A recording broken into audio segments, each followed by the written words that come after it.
നമസ്കാരം. മലയാളി വാർത്ത ഇൻസൈഡിലേക്ക് സ്വാഗതം ശ്രീ കെ എം ഷാജൻ.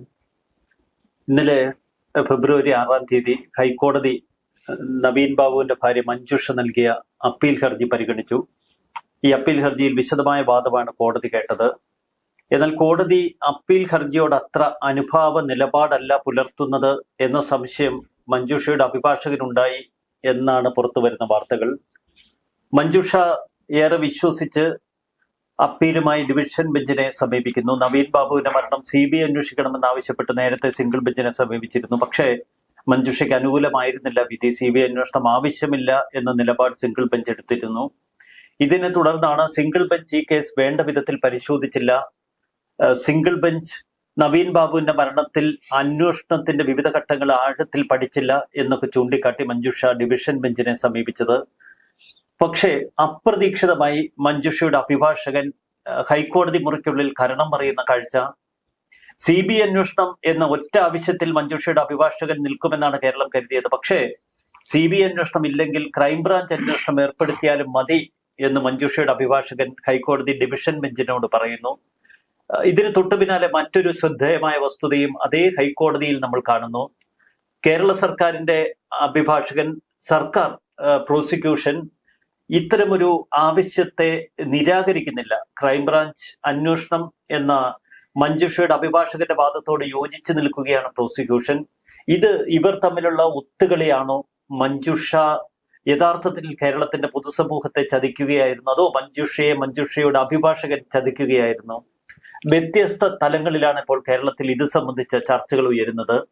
ഇത് സംബന്ധിച്ച് ശ്രദ്ധേയമായ ചില കമന്റുകൾ ഇന്നലെ കേരളത്തിന്റെ പൊതുമനസാക്ഷിക്ക് മുന്നിൽ വെച്ച ശ്രീ കെ എം ഷാജഹാൻ, എന്താണ് ഈ വിഷയത്തിൽ അങ്ങയുടെ ഒരു നിരീക്ഷണം? ഈ വിഷയത്തെ പൊതുവിൽ വളരെയേറെ വൈകാരികമായി നേരിട്ട ഒരു പൊതുപ്രവർത്തകനാണ് ഞാൻ എന്ന് ആദ്യമായി ഞാൻ പറയട്ടെ. പ്രതിപക്ഷം എന്ന് പറഞ്ഞ യൂട്യൂബ് ചാനലിൽ ഞാനൊരു 10,600 വീഡിയോകൾ ചെയ്തതിൽ ഏതാണ്ട് ഒരു 50-55 വീഡിയോകളെങ്കിലും ഈ വിഷയത്തിലാണ് ഞാൻ ചെയ്തത്.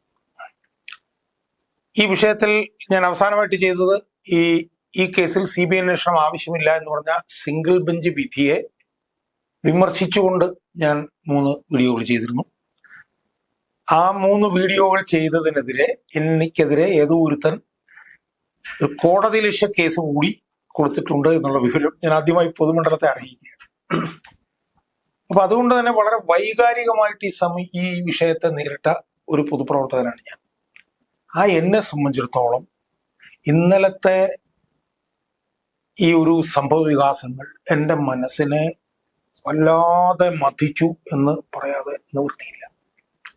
കാരണം എന്നെ സംബന്ധിച്ചിടത്തോളം ഞാൻ നവീൻ ബാബുവിന്റെ ആരുമല്ല, നവീൻ ബാബുവിന്റെ ബന്ധുവല്ല, ഒന്നുമല്ല.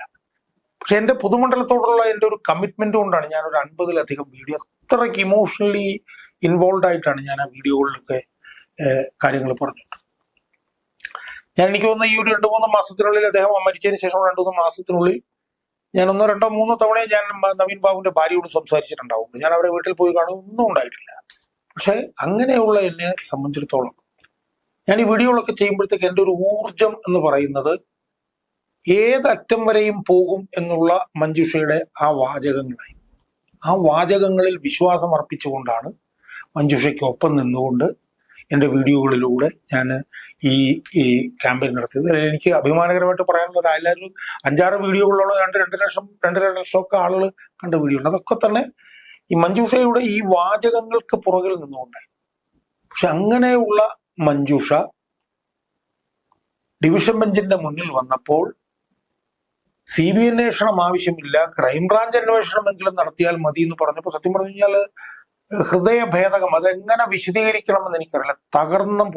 മാനസികമായി സത്യം പറഞ്ഞാൽ വല്ലാതെ തകർന്ന ഒരവസ്ഥയിലായിരുന്നു ഞാൻ. കാരണം സോമിന് അറിയാമല്ലോ ഇവിടുത്തെ ക്രൈംബ്രാഞ്ചിന്റെ അവസ്ഥ. ഏറ്റവും അവസാനം നമ്മൾ ഈ പെരിയ കേസിൽ നമ്മൾ കണ്ടതാണ്. തകർത്ത് തരിപ്പണമാക്കി കളയുകയല്ലായിരുന്നു ചെയ്തത് ക്രൈംബ്രാഞ്ച്. അതിനെതിരെ ശരത് ലാലിന്റെയും പ്രവേശിന്റെയും മാതാപിതാക്കൾ ഹൈക്കോടതിയിൽ പോയി. ഹൈക്കോടതി ക്രൈംബ്രാഞ്ച് അന്വേഷണം എന്നുള്ള ആവശ്യം അംഗീകരിച്ചില്ല. അട്ടപ്പാടി മധുവിന്റെ കേസിലും ഞാനതിലേക്ക് വരികയാണ്. അതിനുശേഷം സുപ്രീം കോടതിയിൽ പോയി സർക്കാർ ക്രൈംബ്രാഞ്ച്, അതും സുപ്രീം കോടതി. ആ കേസ് ക്രൈംബ്രാഞ്ച് എങ്ങനെയാണ് തകർത്തത് എന്നുള്ളത് നമ്മൾ കണ്ടതാണ്. ഈ അട്ടപ്പാടി മധുവിന്റെ കേസിൽ ഇപ്പൊ തന്നെ അപ്പൊ അത് നമ്മൾ നേരിൽ നഗ്നനേത്രം കൊണ്ട് കണ്ടുകൊണ്ടിരിക്കുമ്പോൾ തന്റെ ഭർത്താവിന്റെ മരണവുമായി ബന്ധപ്പെട്ടുകൊണ്ട് ഏതറ്റം വരെയും പോകുമെന്ന് പറയുന്ന നവീൻ ബാബുവിന്റെ ഭാര്യ മഞ്ജുഷ ഡിവിഷൻ ബെഞ്ചിന്റെ മുന്നിൽ വന്ന് CBI അന്വേഷണം അല്ലെങ്കിൽ ക്രൈംബ്രാഞ്ച് അന്വേഷണം എങ്കിലും മതി എന്ന് പറഞ്ഞപ്പോൾ ഉണ്ടായ ഒരു വികാര വിക്ഷോഭത്തിൽ നിന്നാണ് ഞാൻ എൻ്റെ വീഡിയോയിൽ ഇന്നലെ അവർ നവീൻ ബാബുവിനെ മാത്രമല്ല പൊതുമണ്ഡലത്തെയും ചതിച്ചു, വഞ്ചിച്ചു, ലജ്ജാകരം എന്ന് പറഞ്ഞുകൊണ്ടാണ് ഞാൻ ആ വീഡിയോ ചെയ്തത്. അങ്ങനെ ഒരു വീഡിയോ ചെയ്തതിൽ എനിക്ക് കുറ്റബോധമൊന്നും എനിക്ക് തോന്നുന്നില്ല. കാരണം എൻ്റെ ഒരു മനസ്സിലെ വികാരം ഞാൻ അന്നേരം പ്രകടിപ്പിക്കുകയായിരുന്നു ചെയ്തത്.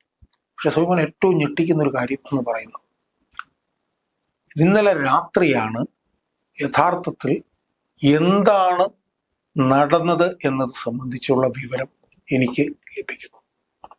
ആ വിവരം എന്ന് പറയുന്നത് ഇപ്പൊ ഞാൻ മനസ്സിലാക്കുന്ന ഞാൻ സംബന്ധിച്ച് വീഡിയോ ഒക്കെ ചെയ്യുന്നു. മഞ്ജുഷ എന്ന് പറഞ്ഞ ഈ സ്ത്രീ വഞ്ചിക്കപ്പെടുകയായിരുന്നു എന്നാണ് ഇന്നലെ എനിക്ക് കിട്ടിയ വിവരം. കാരണം അവരെ സംബന്ധിച്ചിടത്തോളം അവരോട് അവർ ഏർപ്പാടാക്കിയ അഭിഭാഷകനായിട്ടുള്ള S. ശ്രീകുമാർ, വളരെ സീനിയർ ആയിട്ടുള്ള അഭിഭാഷകൻ, അയാൾ പറഞ്ഞത് CBI അന്വേഷണം ആവശ്യപ്പെടും എന്ന് തന്നെയാണ്. അതിന്റെ അടിസ്ഥാനത്തിലാണ് അയാളെ അഭിഭാഷകനാക്കിയത്. നമുക്കറിയാലോ സിംഗിൾ ബെഞ്ചിൽ ജോൺ റാൽഫ് ആയിരുന്നു. ആ ജോൺ റാൽഫ് പോരാ എന്ന് പറഞ്ഞുകൊണ്ടാണ് ശ്രീകുമാറിനെ വെച്ചത്. ശ്രീകുമാർ പക്ഷേ ഇത്ര പ്രഗത്ഭനായ സോളാർ കേസിൽ ഒരുപാട് കേസുകൾ CBI ഒരുപാട് കേസുകളിലാണ്. പക്ഷെ പൊതുവെ സർക്കാരിനോട് അനുകൂല മനോഭാവം പ്രകടിപ്പിക്കുന്ന ആളാണ്. സർക്കാരിൽ നിന്നുള്ള എന്തായാലും അയാളെ വെച്ചു. അയാളെ വെച്ചപ്പോൾ അയാളോട് പറഞ്ഞിരുന്നതും അഫിഡവിറ്റ് തയ്യാറാക്കിയതെല്ലാം CBI അന്വേഷണം എന്നായിരുന്നു. എന്നാൽ അത്ഭുതകരെന്ന് പറയട്ടെ, അങ്ങനെ പറഞ്ഞ അയാൾ ഡിവിഷൻ ബെഞ്ചിന്റെ മുന്നിൽ ചെന്നപ്പോൾ തന്റെ അഭിപ്രായം മാറിയത് തന്റെ കക്ഷിയായ മഞ്ജുഷയുടെ അനുവാദത്തോടു കൂടിയല്ല എന്ന ഞെട്ടിക്കുന്ന വിവരമാണ് എനിക്ക് ലഭിച്ചിട്ടുള്ളത്. അതിനെ ന്യായീകരിക്കാൻ അയാൾ ചില ശ്രമങ്ങൾ നടത്തിയിട്ടൊക്കെ ഞാൻ കേട്ടു. അയാൾ പറഞ്ഞതായിട്ട് കേട്ടത് ഡിവിഷൻ ബെഞ്ച് വളരെ ഹോസ്റ്റൈലായിരുന്നു, എന്തിനാണ് നിങ്ങൾ ഇങ്ങനെ ചെയ്യുന്നത്? അല്ല, അങ്ങനെ ഒരു സാഹചര്യത്തിൽ CBI അന്വേഷണം ഡിവിഷൻ ബെഞ്ച് പൂർണ്ണമായും തള്ളിക്കളയുകയാണെങ്കിൽ ഒന്നും ഇല്ലാത്ത ഒരു പരുവത്തിലെത്തില്ലേ? അങ്ങനെ ഒരു വാദഗതി വക്കീലിന് ഉന്നയിക്കാം. അതെ. അപ്പൊ ഹോസ്റ്റൈലായിരുന്നു. അപ്പൊ ഹോസ്റ്റൈലായിരുന്നു, നിങ്ങൾക്ക് പോലീസ് അന്വേഷണമാണെങ്കിൽ എന്താ കുഴപ്പം? അത് നിങ്ങൾക്ക് ചോദിച്ചപ്പോൾ CBI അന്വേഷണം ഇല്ലെങ്കിലും ക്രൈംബ്രാഞ്ച് അന്വേഷണം മതി എന്ന് പറയേണ്ടി വന്നു എന്നുള്ള വാദഗതി അയാൾ ഉന്നയിക്കുകയാണ്. പക്ഷെ അത് തീർത്തും അസംബന്ധവും തീർത്തും അധാർമികവും ഒരിക്കലും ഒരു അഭിഭാഷകൻ തന്റെ കക്ഷിയോട് ചെയ്യാൻ പാടില്ലാത്തതുമായ ഒരു നിലപാടാണ് എന്നുള്ളത് എലിമെന്ററി ആയിട്ട് ഈ കാര്യങ്ങളെ സമീപിക്കുന്ന നമുക്ക് പറയാൻ കഴിയില്ലേ? എന്താ ഇതിനകത്തെ കാരണം? സിംഗിൾ ബെഞ്ചിന്റെ മുന്നിൽ CBI അന്വേഷണം ആവശ്യപ്പെട്ടു. ഡിവിഷൻ ബെഞ്ചിന്റെ മുന്നിലും അതേ ആവശ്യമാണ് കാര്യകാരണ സഹിതം അപ്പീലിൽ പറഞ്ഞിട്ടുള്ളത്. അതിനോട് കോടതി എന്ത് നിലപാടും എടുത്തോട്ടെ, കോടതി എടുത്ത നിലപാടിലൊക്കെ തന്നെ പ്രശ്നങ്ങളുണ്ട്, അതവിടെ നിൽക്കട്ടെ. കോടതി എന്ത് നിലപാടെടുത്താലും CBI അന്വേഷണം എന്നുള്ള തന്റെ ആവശ്യം, തന്റെ കക്ഷിയുടെ ആവശ്യം ശക്തമായി ഡിവിഷൻ ബെഞ്ചിന്റെ മുന്നിൽ ഉന്നയിക്കുക എന്നുള്ള ഒരു ഉത്തരവാദിത്വം മാത്രമേ അഭിഭാഷകനുള്ളൂ. ഇവിടെയുള്ള പ്രശ്നം എന്താ സൗമ്യനെ? ഇവിടെ ഇപ്പം സംഭവിച്ചിരിക്കുന്നത് CBI അന്വേഷണം അല്ല ക്രൈംബ്രാഞ്ച് അന്വേഷണം എന്ന് പറഞ്ഞപ്പോൾ തീർന്നില്ലേ? പിണറായിയുടെ പോലീസും ക്രൈംബ്രാഞ്ചും തമ്മിൽ എന്താണ് വ്യത്യാസമുള്ളത്? പോലീസ് അന്വേഷിച്ചത് ഞങ്ങൾ അന്വേഷിച്ചോളാം എന്ന് പറഞ്ഞിരുന്നത് ക്രൈംബ്രാഞ്ചിലേക്ക് പോകുന്നു. ഇപ്പൊ സർക്കാരിനെ എതിർത്തിട്ടില്ല എന്ന് പറയുന്നത് ക്രൈംബ്രാഞ്ച് അന്വേഷണത്തിലേക്ക് പോയവർ ആ കേസ് തീർന്നില്ലേ? ക്രൈംബ്രാഞ്ച് എന്ന് പറഞ്ഞാൽ പിണറായി വിജയന്റെ ചട്ടുപോലല്ലേ? ഇതിൽ ഇൻവോൾവ് ആയിട്ടുള്ള ഇഷ്യൂസ് എന്താണ്? കണ്ണൂരിലെ പാർട്ടിയിലെ അനധികൃത ഇടപാടുകളല്ലേ? ആ ഇടപാടുകൾ പുറത്തു കൊണ്ടിരുന്നത് CPI ചിന്തിക്കാൻ പറ്റുമോ? അപ്പൊ യഥാർത്ഥത്തിൽ ഈ S. ശ്രീകുമാർ എന്ന് പറഞ്ഞിട്ടുള്ള ഈ അഭിഭാഷകൻ ഹൈക്കോടതിയിൽ സംരക്ഷിച്ചത് അയാളുടെ കക്ഷിയുടെ താല്പര്യമല്ല, മറിച്ച് പ്രതികളുടെ താല്പര്യമാണ് എന്നുള്ളത് കൃത്യമല്ലേ ഇതിൽ നിന്ന്? ഇനി അതിനേക്കാൾ ഞെട്ടിക്കുന്നൊരു വിവരം എനിക്ക് മനസ്സിലായെന്നറിയും. ഇയാൾ ഈ കാര്യത്തിൽ മാത്രമല്ല, ഇയാൾ അട്ടപ്പാടി മധുവിന്റെ കൊലക്കേസുമായി ബന്ധപ്പെട്ട വിഷയത്തിലും ഇതേ പണി തന്നെ കാണിച്ചു എന്നാണ് എനിക്ക് വിവരം കിട്ടിയിട്ടുള്ളത്. ആ കേസിന്റെ അപ്പീൽ നിൽക്കുകയാണ് ഹൈക്കോടതിയിൽ. കുറെ പേരെ ശിക്ഷിച്ചു, കുറെ പേരെ വെറുതെ വിട്ടു. അതിനായിട്ടുള്ള അപ്പീൽ. ആ അപ്പീൽ നിൽക്കുമ്പോൾ ആ അപ്പീലിൽ ഒരു ഇമ്പാർഷ്യൽ പ്രോസിക്യൂഷൻ വേണമെന്ന് പറഞ്ഞ് മധുവിന്റെ അമ്മയായിട്ടുള്ള മല്ലി ഹൈക്കോടതിയെ സമീപിച്ചു. ഹൈക്കോടതിയെ സമീപിച്ചപ്പോൾ ആ കേസ് ഇതേ ശ്രീകുമാറിനെയാണ് മധുവിന്റെ അമ്മ ഏൽപ്പിച്ചത്. അപ്പം മധുവിന്റെ അമ്മയുടെ ആവശ്യം എന്തായിരുന്നു? ഒരു PV ജിനേഷ് എന്ന് പറഞ്ഞിട്ടുള്ള ഒരു അഭിഭാഷകനും രാജേഷ് മേനോൻ എന്നാണ് എൻ്റെ ഓർമ്മ, 2 അഭിഭാഷകരെ തനിക്ക് പ്രോസിക്യൂട്ടർമാരായി ലഭിക്കണം എന്ന് പറഞ്ഞുകൊണ്ട് മധുവിന്റെ അമ്മ മല്ലി ചീഫ് സെക്രട്ടറിക്ക് അയച്ചു. അയാളത് അംഗീകരിച്ചില്ല. അംഗീകരിക്കാതിരുന്നപ്പോഴാണ് ഈ ജിനേഷിനെയും ഈ രാജേഷ് മേനോനെയും തനിക്ക് അഭിഭാഷകരായി വേണം എന്ന് പറഞ്ഞുകൊണ്ടാണ് മല്ലി ES ശ്രീകുമാർ വഴി ഹൈക്കോടതിയിൽ പോയി. അവിടെ ചെന്നിട്ട് ശ്രീകുമാർ എന്താ ചെയ്തെന്നറിയാം? ഈ മല്ലിയെ വഞ്ചിച്ചുകൊണ്ട് ഈ ജിനേഷിനും ഈ രാജേഷ് മേനോനും പകരം KP സതീശൻ എന്ന് പറയുന്ന CBIയുടെ ഒരു വക്കീലിനെ വെക്കാൻ വേണ്ടി അയാൾ നീക്കം നടത്തിയിട്ട് എന്തും സംഭവിച്ചു? ഈ വാദിയായിട്ടുള്ള മല്ലിയുടെ അറിവില്ലാതെ ഈ KP സതീശനെ സർക്കാർ ആ കേസിൽ നിയമിച്ചു. ആലോചിച്ചു. അപ്പൊ ഇതേ പണി തന്നെ അവിടെയും വേണ്ടി ചെയ്തിരിക്കുകയാണ്, കക്ഷിയുടെ അനുവാദമില്ല. എന്നിട്ട് അതിനെ സംബന്ധിച്ച് വിവാദമായി അവസാനം KP സതീശന് ആ സ്ഥാനത്ത് നിന്ന് രാജിവെച്ച് ഒഴിയേണ്ടി. അപ്പൊ ഇതിൽ നമ്മൾ മനസ്സിലാക്കേണ്ട എന്താ? ഈ S ശ്രീകുമാർ എന്ന് പറഞ്ഞ ആൾക്ക് ഇതുപോലുള്ള ചതിപ്രയോഗം അയാളുടെ കയ്യിൽ നേരത്തെ തന്നെ ഉള്ളതാണ്. ഇവിടെ എന്താണ് സംഭവിച്ചിരിക്കുന്നത്? എത്ര ക്രൂരമാണെന്ന് ആലോചിച്ച് നോക്കൂ. ഈ വിഷയത്തിൽ മഞ്ജുഷയു എന്ന് പറയുന്ന നവീൻ ബാബുവിന്റെ ഭാര്യയുടെ അഭിഭാഷകനായി നിന്നുകൊണ്ട് ഇയാൾ ഫലത്തിൽ പ്രതികളുടെ താല്പര്യം സംരക്ഷിച്ചിരിക്കുകയാണ്. ഇത്ര അധാർമികമാണെന്ന് ആലോചിച്ചു. ഇത് അഡ്വക്കേറ്റ്സ് ആക്ടിന് എതിരാണ്. ഹൈക്കോർട്ട് റൂൾസ് ഉണ്ട്, ഡിസിഗ്നേഷൻ ഓഫ് സീനിയർ അഡ്വക്കേറ്റ്, അതിനൊക്കെ എതിരാണ്. ഇത് ബാർ കൗൺസിലിന് ശരിക്കും പരാതി കൊടുക്കേണ്ടതാണ്. ഇയാളുടെ സന്നദ്ധ. അപ്പൊ ഇതില് ഞാൻ മഞ്ജുഷയോട് ആവശ്യപ്പെടുന്നത്, അത് ഞാൻ അല്ലാതെ ആവശ്യപ്പെട്ടിട്ടുണ്ട്, അടിയന്തരമായി ഇയാളെ അഭിഭാഷക സ്ഥാനത്ത് നിന്ന് മാറ്റണം. അതിൽ നിന്ന് വക്കാലത്ത് തിരിച്ച് റിലിങ്ക്വിഷിംഗ് ലെറ്റർ മേടിക്കണം. അഡീഷണൽ അഫിഡവിറ്റ് കൊടുത്തിട്ട് ഇത് CBI അന്വേഷണമാണ് ഞങ്ങൾക്ക് വേണ്ടത് എന്ന് ശക്തമായി കോടതിയോട് ആവശ്യപ്പെടണം. എന്ന് മാത്രമല്ല, ഇത് ഇയാള് മഞ്ജുഷയെ ചതിച്ചതാണെന്നുള്ള പ്രസ്താവന മഞ്ജുഷ റെക്കോർഡ് ചെയ്യണം എന്നും ഞാൻ മഞ്ജുഷയോട് ആവശ്യപ്പെട്ടിട്ടുണ്ട്. ഇത് കേരളത്തിന്റെ അടുത്ത കാലത്ത് നടന്ന ഏറ്റവും വലിയ ഒരു ചതിപ്രയോഗമാണ് എന്ന് പൊതുമണ്ഡലം മനസ്സിലാക്കണം എന്നാണ് എനിക്ക് സൂചിപ്പിക്കുന്നത്. മറുവശത്ത് അഡ്വക്കേറ്റ് ശ്രീകുമാർ പറയുന്നത് പോലെ കോടതി ഈ കേസ് പൂർണ്ണമായും അങ്ങ് ഒഴിവാക്കുകയാണ്. CBI അന്വേഷണം ആവശ്യമില്ല എന്ന് ഡിവിഷൻ ബെഞ്ച് കൂടി വിധി പറഞ്ഞാൽ പിന്നീട് മഞ്ജുഷയ്ക്ക് സുപ്രീം കോടതിയെ സമീപിക്കുക മാത്രമേ മാർഗമുള്ളൂ. അതും ചിലപ്പോൾ വലിയ കാലതാമസമെടുക്കും. അപ്പോഴേക്കും ഈ കേസിന്റെ തെളിവുകൾ പൂർണ്ണമായും മായ്ക്കപ്പെടാം. ഒരുവിധ തെളിവുകളും അവശേഷിപ്പിക്കാതെ ഉന്നത സ്വാധീനമുള്ള കുറ്റവാളികൾ രക്ഷപ്പെടാം. ആ ഒരു സാഹചര്യം ഒഴിവാക്കാൻ വേണ്ടിയാണോ അഭിഭാഷകൻ? ഇത് നമ്മൾ ഈ ക്രൈം ബ്രാഞ്ച് അന്വേഷിച്ചാൽ ഇത് എവിടെ ചെന്നെത്തും എന്നുള്ള കാര്യത്തിൽ നമ്മളിപ്പോൾ അതൊരു ഫേറ്റ് അക്കംപ്ലിയാണ്. നമുക്കറിയാവുന്നതേ ക്രൈം ബ്രാഞ്ച് എന്താണ് ചെയ്യുക. ക്രൈം ബ്രാഞ്ച് ഈ കേസിൽ മാത്രമല്ല, ഈ പെരിയ കേസിൽ മാത്രമല്ല, കേസുകളെല്ലാം അവർ ഭരണകൂടത്തിന് വേണ്ടി അട്ടിമറിച്ചിട്ടേ ഉള്ളൂ. 2, ഈ കേസ് തന്നെ, നവീൻ ബാബുവിന്റെ കേസ് തന്നെ അട്ടിമറിക്കാനുള്ള ഡസൻ കണക്കിന് കാരണങ്ങൾ മഞ്ജുഷ ഡിവിഷൻ ബെഞ്ചിന്റെ മുന്നിൽ അവതരിപ്പിച്ചിട്ടുള്ളതാണ്. അതിൽ ഒരു മാറ്റവും ഇപ്പോൾ ഉണ്ടായിട്ടില്ല. കോടതി എങ്ങനെയാണ് ഇതിങ്ങനെ ചെയ്യുന്നതെന്നുള്ളത് എനിക്ക് മനസ്സിലാവും. കോടതി എന്തിനാണ് നവീൻ ബാബുവിന്റെ ഭാര്യ മഞ്ജുഷ കൊടുത്ത ഹോസ്റ്റലാവുന്നെന്ന് എനിക്ക് മനസ്സിലാവുന്നില്ല. ഞാനത് വീഡിയോയിലും പറഞ്ഞിട്ടുണ്ട്. കേരള ഹൈക്കോടതിക്ക് ഈ കേസിൽ CBI അന്വേഷണം പ്രഖ്യാപിക്കാൻ കേരള ഹൈക്കോടതിക്ക് കഴിയില്ല. അതിന്റെ കാരണത്തെക്കുറിച്ച് ഞാൻ പറയുന്നില്ല. കോടതി ഡിവിഷൻ ബെഞ്ച് എന്താണ് ചെയ്യേണ്ടത്? ഡിവിഷൻ ബെഞ്ച് 2 ഭാഗത്തിന്റെയും വാദം വിശദമായി കേട്ട്, ആ വിശദമായി കേട്ടതിന് ശേഷം ഒരു തീരുമാനം എടുക്കുന്നതിനോട് കോടതി എന്തിനാണ് ഇത്ര പെട്ടെന്ന് ഹോസ്റ്റൈലാവും? സിംഗിൾ ബെഞ്ചിന്റെ മുന്നിൽ ചെന്നപ്പോഴും സിംഗിൾ ബെഞ്ചും ഈ പറഞ്ഞ പോലെ ഹോസ്റ്റൈലാവും. എന്തിനാണ് ഇവര് ഹോസ്റ്റൈലാവുന്നത്? അപ്പൊ അതുകൊണ്ട് കോടതി ഹോസ്റ്റൈലാവേണ്ട ഒരു കാര്യം ഇതിനകത്തില്ല. ഇനി കോടതി ഹോസ്റ്റൈലായാൽ തന്നെ കക്ഷിയുടെ ആവശ്യം കോടതിയുടെ മുന്നിൽ അവതരിപ്പിക്കുക എന്നുള്ള ഉത്തരവാദിത്തമാണ് അഭിഭാഷകനുള്ളത്. പിന്നെ ഈ കേസ് സുപ്രീം കോടതി ചെന്നുകൊണ്ട് കാലതാമസം ഉണ്ടാവണമെന്ന് ഒരു നിർബന്ധമില്ല. ഈ കേസൊക്കെ പെട്ടെന്ന് സുപ്രീം കോടതി എടുക്കും. സുപ്രീം കോടതിയിലെ ഇതിനൊരു റിസൾട്ട് കിട്ടും എന്നുള്ളത് ഉറപ്പായ കാര്യമാണ്. പക്ഷെ ഇവിടെ ഇപ്പൊ എന്താ സംഭവിച്ചിരിക്കുന്നത്? ഇവിടെ കോടതിയുടെ മുന്നിൽ വാദി തന്നെ ക്രൈംബ്രാഞ്ച് അന്വേഷണം എന്ന് പറഞ്ഞിരിക്കുകയാണ്. മനസ്സിലായില്ലേ? അപ്പൊ പിന്നെ കോടതിക്ക് വാദി തന്നെ ക്രൈംബ്രാഞ്ച് അന്വേഷണം പറയുമ്പോൾ CBI അന്വേഷണം പ്രഖ്യാപിക്കേണ്ട കാര്യം. അങ്ങ് നേരത്തെ സുപ്രീം കോടതി അഭിഭാഷകൻ ഈ കേസിൽ ഏർപ്പെടുത്തണമെന്ന് ആവശ്യപ്പെട്ടിരുന്നു മഞ്ജുഷയോട്. അതിന് പ്രകാരം പല ആവശ്യങ്ങൾ ഉന്നയിക്കുകയും ചെയ്തിരുന്നു. പക്ഷെ സുപ്രീം കോടതിയിൽ നിന്നൊക്കെ ഒരു അഭിഭാഷകൻ ഹൈക്കോടതിയിലെത്തി ഈ കേസ് വാദിക്കണമെങ്കിൽ വലിയ പണത്തിലുണ്ട്. ഒരു 10-50 ലക്ഷം രൂപയോളം ഈ കാര്യങ്ങൾക്ക് വേണ്ടി വരും. അത്തരമൊരു സാമ്പത്തിക പ്രശ്നം തന്നെ ആയിരിക്കില്ലേ മഞ്ജുഷ അതിൽ നിന്ന് പിന്നോട്ട് വലിച്ചത്. പക്ഷെ കേരളത്തിന്റെ പൊതുസമൂഹം ഏറ്റെടുത്ത വലിയൊരു ദുരന്തമാണിത്. കേരളത്തിന്റെ പൊതുമനസാക്ഷി ഉണർന്ന ഒരു സംഭവമാണ്. അതുകൊണ്ട് തന്നെ മഞ്ജുഷയ്ക്ക് പണം ഒരു തടസ്സമാകില്ലായിരുന്നിരിക്കാം. പിന്നെ ഞാൻ ഈ കാര്യങ്ങളെല്ലാം ഞാൻ അവരുടെ ഒരു ബന്ധുവായിട്ടുള്ള അനിൽ പി നായർ എന്നുള്ള അഡ്വക്കേറ്റ്, അയാളോട് ഞാൻ ഇതെല്ലാം സംസാരിച്ചു. ഞാൻ അയാളോട് വളരെ കൃത്യമായി പറഞ്ഞു, ഇതിൽ ചില ഇടപെടലുകൾ എനിക്ക് നടത്താം എന്ന് ഞാൻ പറഞ്ഞു. ഉദാഹരണത്തിന് പ്രശാന്ത് ഭൂഷൺ എന്ന് പറഞ്ഞ അഭിഭാഷകനുമായിട്ട് എനിക്ക് നേരിട്ട് പരിചയമുണ്ട്. കപിൽ സിബലുമായിട്ട് പോലും ഞാനൊരു 1/4 മണിക്കൂർ ഇരുന്ന് ഞാൻ സംസാരിച്ചിട്ടുണ്ട്. ഞാൻ അവരോട് പറഞ്ഞു, ഉന്നതരായിട്ടുള്ള അഭിഭാഷകരെ ഇവിടെ കൊണ്ടുവരുന്നതിനുള്ള നീക്കം ചില ദേശീയ പാർട്ടികൾ, രാഷ്ട്രീയ പാർട്ടികൾ വഴി വരെ എനിക്ക് നടത്താൻ കഴിയും.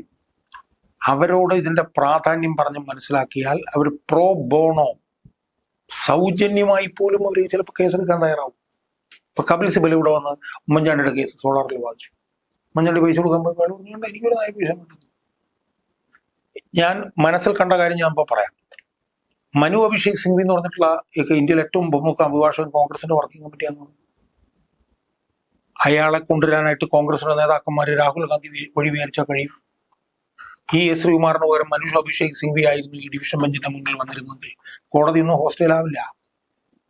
കാരണം മനു അഭിഷേക് സിംഗ്വിയാണ്. കപിൽ സിബലിനോട് സംസാരിക്കും, അയാൾ വന്നില്ലെങ്കിൽ വേണ്ട, സംസാരിക്കണ്ടേ. പ്രശാന്ത് ഭൂഷൺ ആ നിലയിലുള്ള ഒരു നീക്കം നടത്തണം എന്ന് ഈ അനിൽ പി നായരെടുത്ത് ഞാൻ കാലേ കൂട്ടി പറഞ്ഞു എന്ന് മാത്രമല്ല, മഞ്ജുഷയുടെ അടുത്ത് ഞാനത് പറഞ്ഞതാണ്. മഞ്ജുഷയുടെ അടുത്ത് ഞാനത് പറഞ്ഞെടുത്താണ് വിഷയം. ഞാൻ പറഞ്ഞു, നിങ്ങൾ മാത്രമായിട്ട് ഇത് ചെയ്യരുത്, ഇത് പൊതുമണ്ഡലത്തിന്റെ കൂടെ ഒരു ആവശ്യമാണ്. അപ്പൊ പൈസയുടെ കാര്യം പറഞ്ഞപ്പോൾ ഞാൻ പറഞ്ഞു, പൈസയൊക്കെ ഒരു പ്രശ്നമാവില്ല, നാട്ടുകാരുടെ കയ്യിൽ നിന്ന് പൈസ നിങ്ങൾ ഉണ്ടാക്കണം. ഞാൻ പറഞ്ഞു, നിങ്ങൾക്ക് CPM അറിയില്ല, CPM ഏത് രീതിയിലാണ് പ്രവർത്തിക്കുന്നത് നിങ്ങൾക്ക് അറിയില്ല, CPM എവിടം വരെ പോകുന്നത് നിങ്ങൾക്ക് അറിയില്ല. CPM ഈ വിഷയത്തിൽ CBI അന്വേഷണം ഒരു കാരണവശാലും അംഗീകരിക്കാൻ കഴിയില്ല. കഴിഞ്ഞ കുറച്ച് ദിവസങ്ങളായി നമ്മൾ പല സംഭവങ്ങൾ കാണുന്നു. ഒരു വശത്ത് കണ്ണൂർ ജില്ലാ സമ്മേളനത്തിൽ പിണറായി വിജയൻ എത്തി PP ദിവ്യയെ പരസ്യമായി തള്ളിപ്പറയുന്നു. അതിന് തൊട്ടു തലേന്ന് MV ജയരാജൻ റിപ്പോർട്ട് ജില്ലാ സമ്മേളനത്തിൽ PP ദിവ്യയെ തള്ളിപ്പറഞ്ഞുകൊണ്ട് വെക്കുന്നു. എന്നാൽ നിയമസഭയിൽ അതിന് ഘടകവിരുദ്ധമായി പിണറായി വിജയൻ ഒരു പച്ചക്കള്ളം പ്രതിപക്ഷത്തിന് മുന്നിൽ എഴുന്നള്ളിക്കുന്നു. നവീൻ ബാബുവിന്റെ പോസ്റ്റ്മോർട്ടം പരിയാരം മെഡിക്കൽ കോളേജിൽ വെച്ച് നടത്തരുത് എന്ന് ബന്ധുക്കൾ ആവശ്യപ്പെട്ടില്ല എന്ന് കേരളത്തിന്റെ മുഖ്യമന്ത്രി തന്നെയാണ് നിയമസഭയെ അറിയിക്കുന്നത്. തിരക്കിട്ട് ഇൻക്വസ്റ്റ് നടപടികൾ പൂർത്തിയാക്കിയിട്ടില്ല, എല്ലാം അതിന്റെ നടപടിക്രമങ്ങൾ അനുസരിച്ചാണ് നീങ്ങിയത് എന്നൊക്കെ നിയമസഭയെ തെറ്റിദ്ധരിപ്പിക്കാൻ ശ്രമിക്കുന്ന മുഖ്യമന്ത്രി. പക്ഷെ മുഖ്യമന്ത്രിക്ക് മറുപടിയുമായി അപ്പോൾ തന്നെ മഞ്ജുഷ രംഗത്തെത്തിയിരുന്നു. ജില്ലാ കളക്ടറോട് തന്നെ തങ്ങൾ നേരിട്ട് പരിയാരം മെഡിക്കൽ കോളേജിൽ വെച്ച് നവീൻ ബാബുവിന്റെ പോസ്റ്റ്മോർട്ടം നടത്തരുത് എന്ന് ആവശ്യപ്പെട്ടിരുന്നു. കാരണം അവിടെ പ്രശാന്തനും PP ദിവ്യയുടെ ഭർത്താവും ഒക്കെ ജോലി ചെയ്യുന്നു. ഇക്കാര്യം കളക്ടറോട് തന്നെ ചൂണ്ടിക്കാട്ടിയിരുന്നുവെന്നും കളക്ടർ തങ്ങൾക്ക് വാക്ക് തന്നിരുന്നുവെന്നും മഞ്ജുഷയുടെ ബന്ധുക്കളും ഒക്കെ പറഞ്ഞു.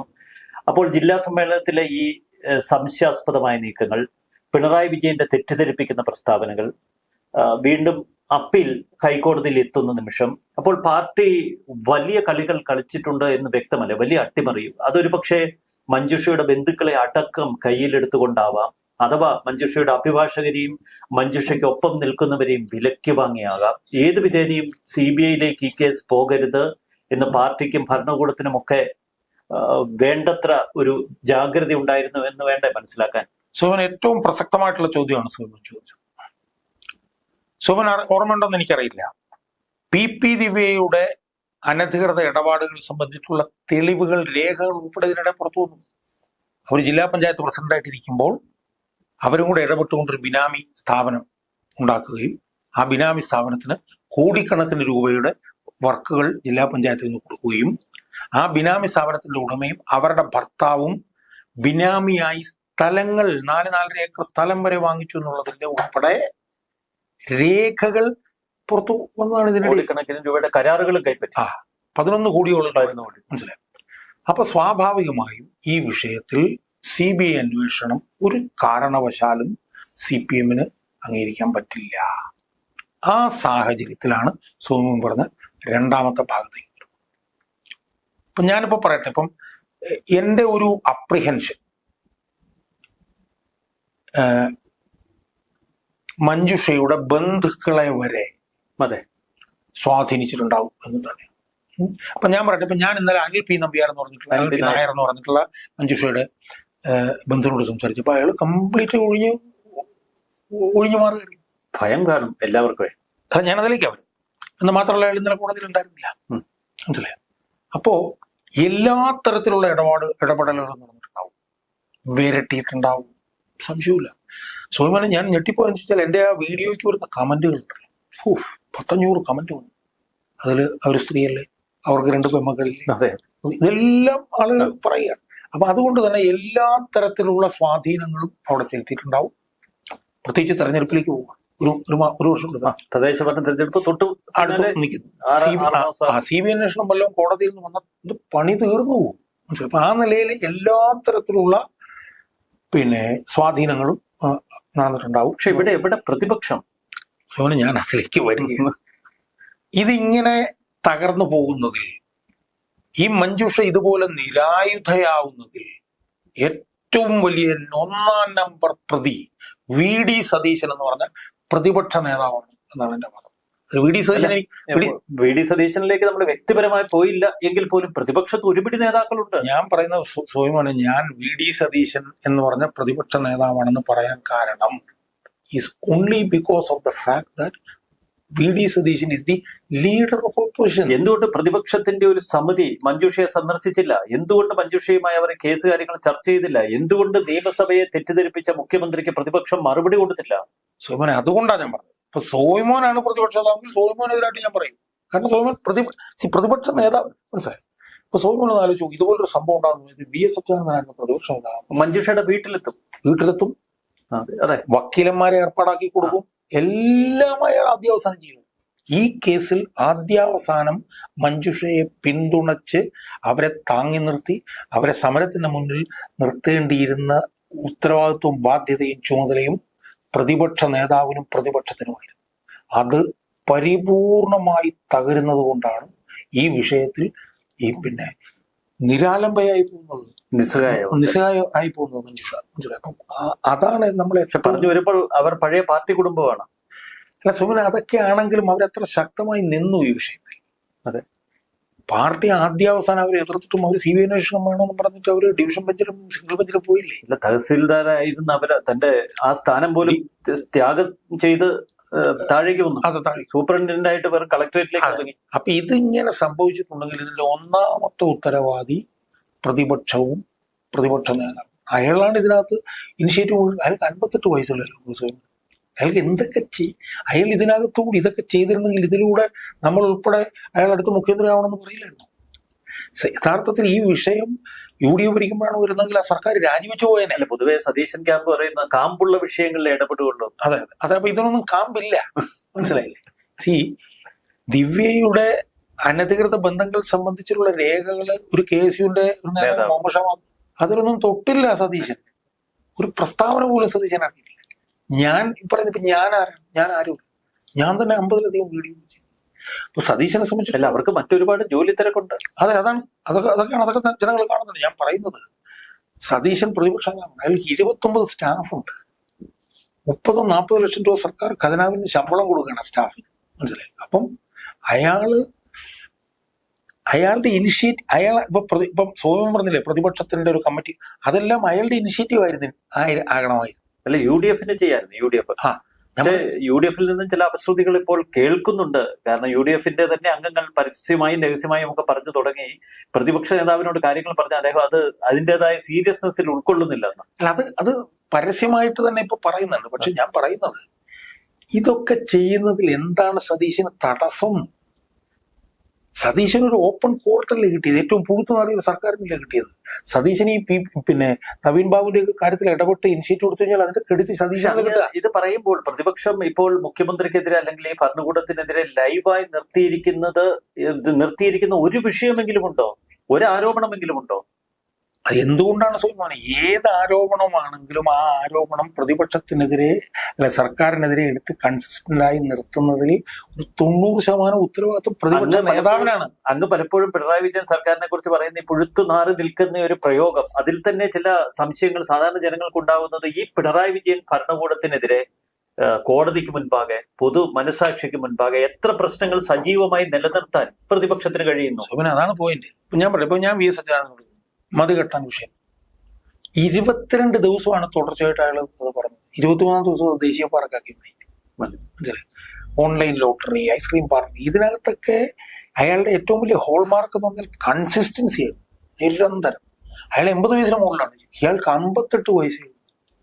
ഇയാളെ കൊണ്ട് കാൽക്കതിനുള്ള. അപ്പം ഇതെല്ലാം ഇങ്ങനെ തകരുന്നതിന്റെ ഉത്തരവാദിത്വം പ്രതിപക്ഷവും എന്ത് ചെയ്യാൻ പറ്റും? മഞ്ജുഷ ഇനി എന്ത് ചെയ്യും? അല്ല, എനിക്ക് മഞ്ജുഷയിൽ ഇനിയും പ്രതീക്ഷയുണ്ട്.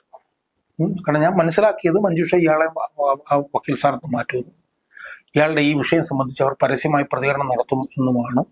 പക്ഷെ ശ്രീകുമാറിനെ പോലൊരു പ്രമുഖ അഭിഭാഷകനെ ആ അഭിഭാഷക സ്ഥാനത്ത് നിന്ന് മാറ്റുക, അതൊക്കെ ഒരു നിസ്സഹായാവസ്ഥയിലുള്ള ഒരു വിധവയ്ക്ക് എത്രമാത്രം സാധിക്കും? പിന്നീടുള്ള ഓരോ നീക്കങ്ങളും വലിയ തടസ്സങ്ങളുണ്ടാവും. ഞാൻ പറയുന്നത് ഹൈക്കോടതിയിലൊക്കെ വലിയ ബന്ധങ്ങളുണ്ട്. ഞാൻ പറഞ്ഞത് അവർ ഇതുവരെ നേരിട്ട തടസ്സങ്ങളുമായി ബന്ധപ്പെടുമ്പോൾ ഈ ശ്രീകുമാറിനെ മാറ്റുന്ന അത്ര വലിയ തടസ്സമല്ല. അവരെ എല്ലാ തടസ്സങ്ങളും മറികടന്നുകൊണ്ടല്ലേ ഈ സിംഗിൾ ബെഞ്ചിലും ഡിവിഷൻ ബെഞ്ചിലും ഈ ആവശ്യമായിട്ട് അവർ ചെന്നത്. അതുകൊണ്ട് ഞാൻ പറയുന്നത് ഇനി അവർ ശക്തയായി നിൽക്കണം, പൊതുമണ്ഡലത്തിന്റെ സഹായം തേടണം. പൊതുമണ്ഡലം എന്ന് പറഞ്ഞാൽ പ്രതിപക്ഷവും UDF മാത്രമല്ല, അല്ലാതെ ഒരു വലിയ പൊതുമണ്ഡലം ഉണ്ട്. അവരുടെ പിന്തുണ തേടി അവർക്കൊപ്പം നിന്ന് മാത്രമേ ഇനി മഞ്ജുഷ മനസ്സിലാക്കേണ്ട ഒരു കാര്യം ഇതാണ്. മഞ്ജുഷയുടെ ഒറ്റയ്ക്കുള്ള സമരം കഴിഞ്ഞു. ഇനി മഞ്ജുഷയ്ക്ക് ഒറ്റയ്ക്ക് സമരം ചെയ്യാൻ കഴിയും.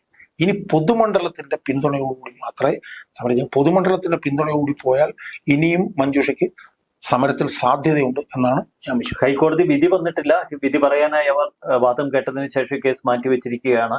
ഒരു നേരിയ പ്രതീക്ഷയെങ്കിലും അങ്ങേക്കുണ്ടോ? ഇല്ല. കാരണം എന്താണെന്ന് വെച്ചാൽ ഞാൻ യഥാർത്ഥത്തിലുണ്ടല്ലോ, ഈ വാദം നടക്കുന്നതിന് 3 ദിവസം മുമ്പ് ഞാനൊരു വീഡിയോ ചെയ്തിരുന്നു. ഒന്നും നടക്കാൻ പോകില്ല.